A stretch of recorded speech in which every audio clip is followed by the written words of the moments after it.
Assalamualaikum warahmatullahi wabarakatuh. Perkenalkan, nama saya Siti Hiria, NIM saya 2214170. Di sini saya akan mempresentasikan hasil artikel untuk tugas UAS Statistika Inferensia yang diampu oleh Ibu Irma. Oke, langsung saja. Adapun judul artikel dari artikel yang saya teliti adalah analisis pengaruh pasangan meninggal dan pasangan dihukum penjara terhadap jumlah perceraian di Pulau Sumatera. Seperti yang kita tahu, perceraian adalah sesuatu yang dibenci oleh Allah Subhanahu wa taala. Karena perceraian adalah sesuatu yang menghancurkan pernikahan. Yang dimana pernikahan adalah salah satu sesuatu yang sangat sakral bagi manusia.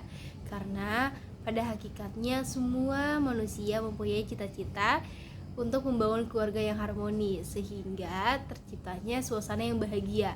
Namun kalau misalnya ada perceraian, nah itu bisa menghancurkan pernikahan.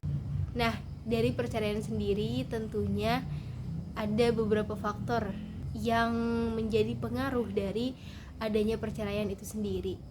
Maka disinilah saya akan menganalisis itu, yaitu tentang faktor pasangan meninggal dan faktor pasangan dihukum penjara. Adakah pengaruhnya terhadap jumlah perceraian tersebut?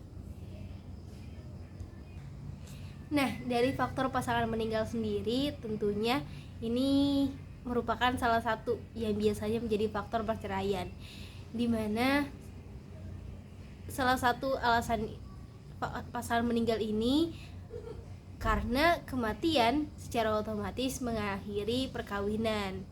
Jadi ketika pasangan kita meninggal itu kita otomatis mengakhiri perkawinan atau bakal cerai mati, seperti itu. Nah, adapun untuk faktor keduanya itu ada faktor pasangan dihukum penjara. Nah, bisa jadi juga perceraian terjadi karena faktor pasangan dihukum penjara. Kenapa ada perceraian seperti itu? Karena hukuman penjara yang dijatuhkan kepada salah satu pasangan selama 5 tahun atau lebih itu dapat menjadi alasan karena mungkin faktor ekonomi yang tidak dipenuhi oleh suaminya atau semacamnya. Jadi banyak yang bercerai karena faktor ini. Nah, di antara dua faktor ini kita belum tahu apakah dari dua faktor ini menjadi pengaruh dari banyaknya jumlah perceraian di Pulau Sumatera tahun 2019. Oke, langsung saja kita masuk ke penganalisisannya.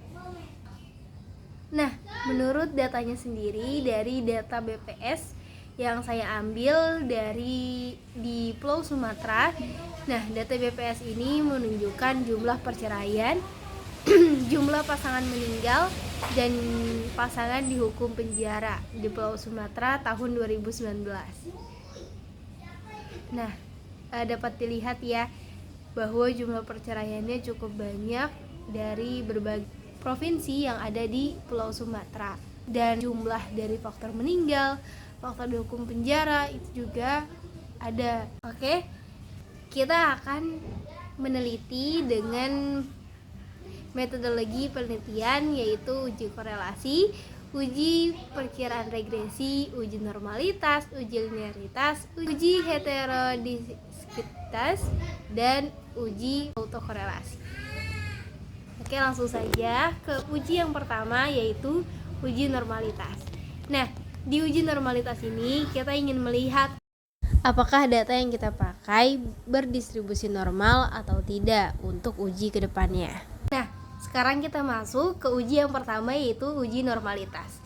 Nah, dalam uji normalitas ini kita melihat ada bagan dan juga ada plot dari hasil uji normalitas jumlah analisis yang kita amati. Nah, dari uji di atas dapat disimpulkan bahwa plot dari gambar tersebut mengikuti garis, sehingga datanya berdistribusi normal dan datanya aman untuk diuji-uji ke depannya. Oke, lanjut kita masuk ke uji yang kedua, yaitu uji multikolinearitas. Nah, di mana uji ini akan menguji apakah ada hubungan antara variabel bebas tersebut. Nah, seperti variabel bebas kita ada dua, yaitu faktor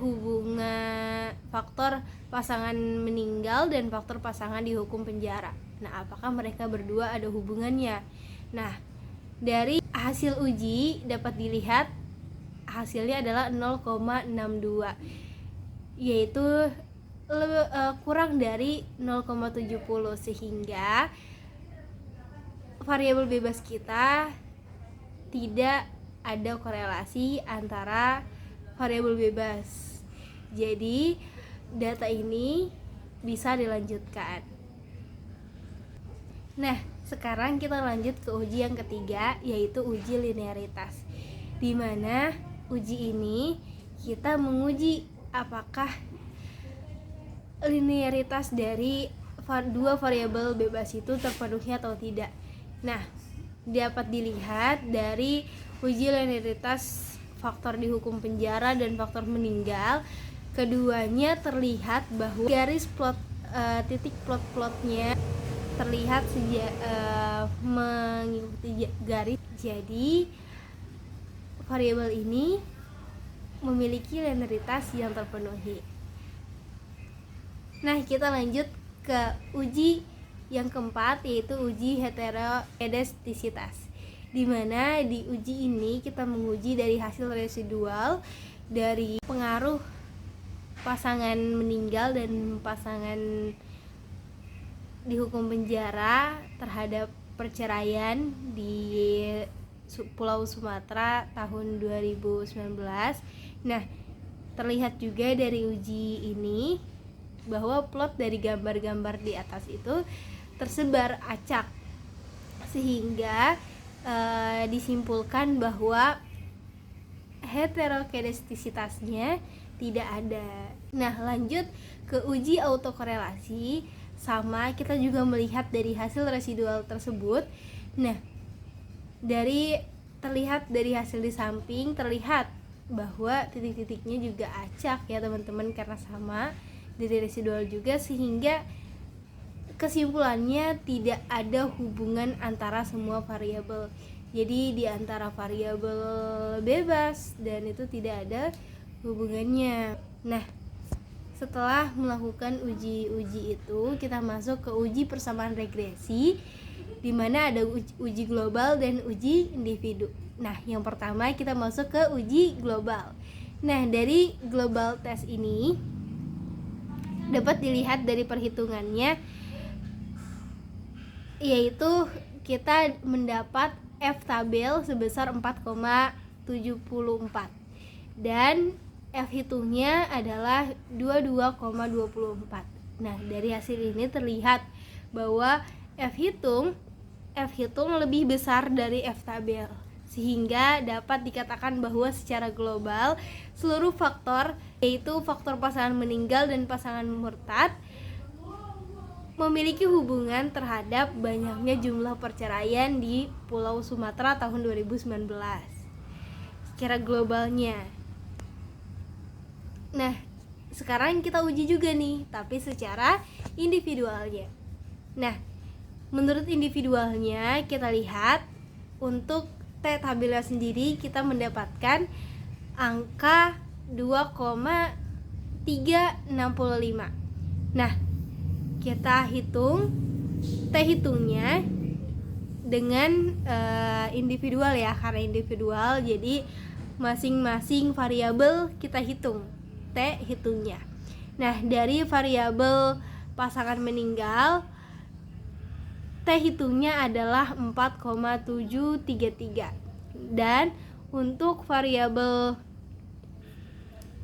pasangan dihukum penjara itu 0,696.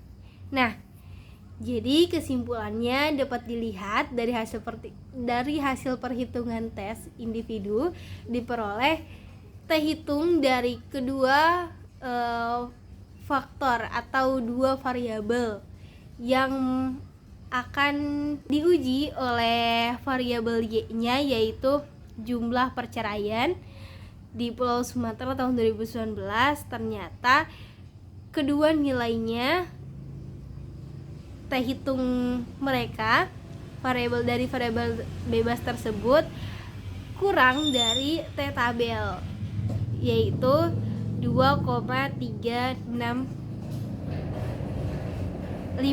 Nah, sehingga keduanya memiliki pengaruh terhadap jumlah perceraian yang terjadi di Pulau Sumatera tahun 2019. Jadi, maupun uji global dan uji individual ternyata memiliki pengaruh yang sama, yaitu terjadinya pengaruh dari dua faktor tersebut terhadap perceraian di Pulau Sumatera tahun 2019.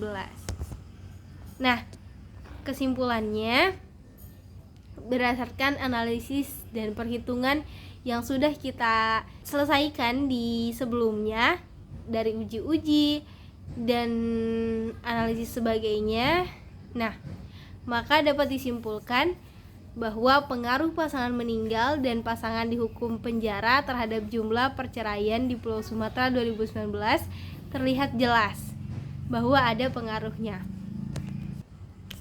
Dan dari nilai R-square pun didapatkan hasil yang cukup besar, yaitu 0,86, atau jika kita persenkan jadi 86% dengan signifikansi 0,05 atau 95%, yang berarti berpengaruh antara perceraian dengan faktor pasangan meninggal dan faktor pasangan dihukum penjara. Mungkin cukup sekian presentasi dari artikel yang saya buat untuk memenuhi tugas UAS Statistika Inferensia. Kurang lebihnya saya mohon maaf. Wabillahi taufiq wal hidayah. Wassalamualaikum warahmatullahi wabarakatuh.